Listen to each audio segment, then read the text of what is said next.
just come for food and music events, or do they come to other events? I can kind of, I mean, I'm a teacher in the Recovery School District, and I've been on a few field trips with some of my schools to your museum.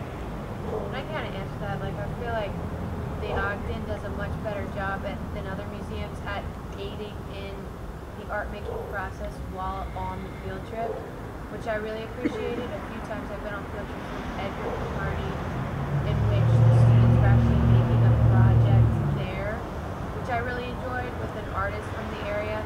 And we critiqued a work of art and made, you know, a work of art based on our conversation due to that. And we never, you know, I mean, in other museums that's unheard of to make work within the museum. And I really appreciate that aspect. And at the same time, my students did then go back. So yes, they do become returning. I think the education program that you guys are doing at the Ogden is outstanding. Well, thank you. I really and have appreciated it a lot, and my students have gained a lot from it. well, the whole point is to try to give people an experience with an artist that's not available to them. But we're also building audiences for art and collectors, hopefully in places for the future, because you never know when you toss out these seeds where they're going to take. And art is a very sort of non-linear activity, and it's very different than kind of people that are on a path to be a scientist in a particular field. And so the idea of taking education and incorporating it in a very direct way and having an education gallery in the building where when we do projects with teachers and young people, we show their work in a gallery the same way we show our permanent collection and changing exhibitions, has been very important to what we're doing. There was another question. This is a real footnote question, but I've always been curious about this. When the Ogden first opened, there was a lot of friction with you and your next door neighbor, the Confederate Museum. And at the time, there was some talk of maybe doing some kind of bridge between the two institutions, either physically or metaphorically, which never really happened. I was just curious, is like, what is your current relationship with the Confederate Museum? That's a question that has a public answer and a private answer. But the most direct answer is we did our first project together this winter. Oh, cool. In which an artist, Bill Dunlap, owned a painting by Gilbert Gall called Storming the Ramparts, which was one of those scenes about the futility of war where the two sides are attacking one another and no one's winning and everyone's dying. So, having ended the feud with our neighbors next door, which had a lot to do with issues other than the two institutions and third parties.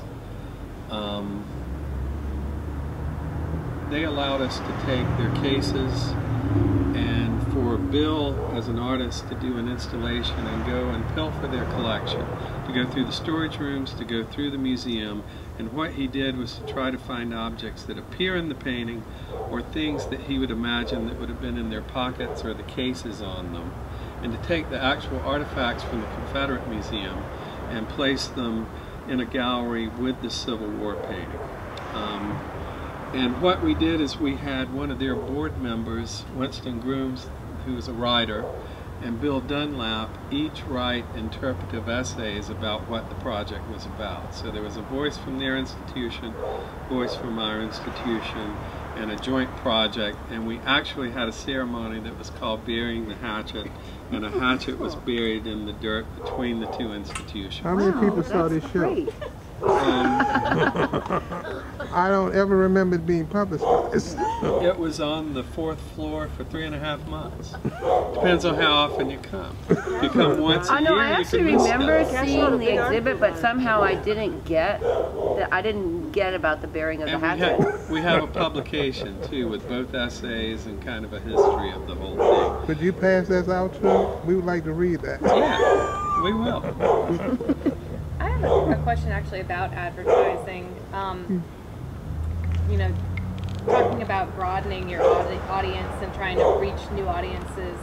You know, there's programs where you are directly engaging with people and therefore, you know, eliciting their participation in what you're doing. But other than that, what kind of advertising, if any, are you doing to try to just reach those people just in maybe a more orthodox kind of way?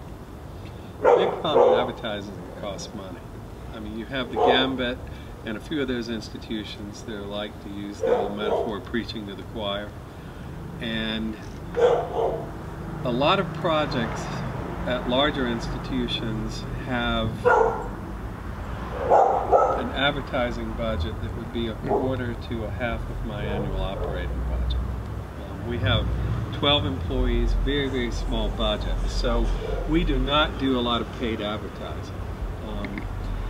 That limits targeting audiences. It limits kind of going outside the closed loop of cultural institutions. And one of the challenges that I feel for myself in the coming year or two is how to break out of the closed loop, of how to talk to people different other than people like you here, of how to take what we're doing. And one of the ways that we did that recently was with the Bounce show that we did, New Orleans Bounce in Words and Pictures.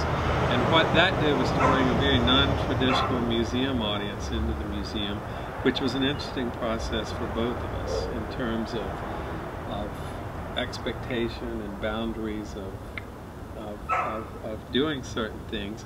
But doing that show, and I'm sure that you had the similar thing with your Quintron show, it took you out of the loop of the media that normally paid attention to what you're doing. So suddenly, the music media and the non-traditional mainstream music media that was in tune with New Orleans Bounce and the way it's kind of spilling out and influenced mainstream music put us on their blogs.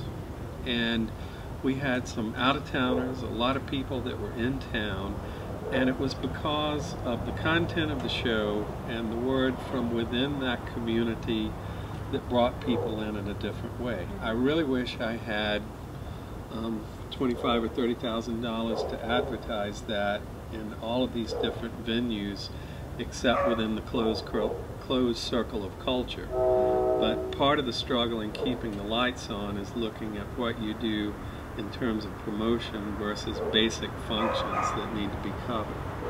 So occasionally you get a project that comes with an advertising budget that helps you move outside that circle, but it's usually geared to a very specific audience. So the question becomes, how do you build on that and not just make it a flash in a pan?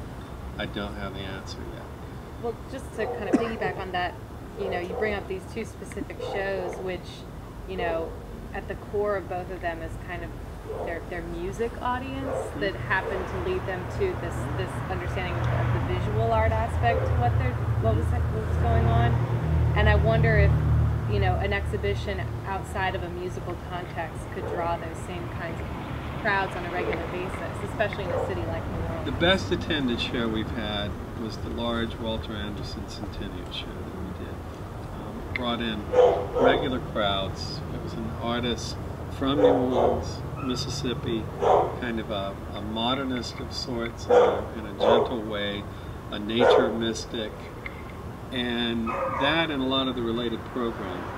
We had lectures, we had his daughter dance. That show had a certain resonance because of its historical nature and the widespread democracy of Walter Anderson, that you can go buy a print for $25 or an expensive work of art that a lot of people knew, and he was probably locally as much of a household name as anyone that we've shown. And with that resonance, and with a feature in the Lagniappe the week before the show opened, ads I couldn't buy other places, we had a steady audience. We did music programming, we did dance, we did discussions. We have an Anderson gallery that's often up in the museum, so it was a show that built on our permanent collection and took one of New Orleans' own and showed them in a larger context. So it's not just the shows that are driven by music, but those are easy. I mean, if you have a niche audience and you do something to trigger that audience, whether it's an education project with a certain school or a show like the Bounce show, those triggers work. And then you have occasionally something that's almost like a state of grace with the Walter Anderson show that you ask yourself, how do you replicate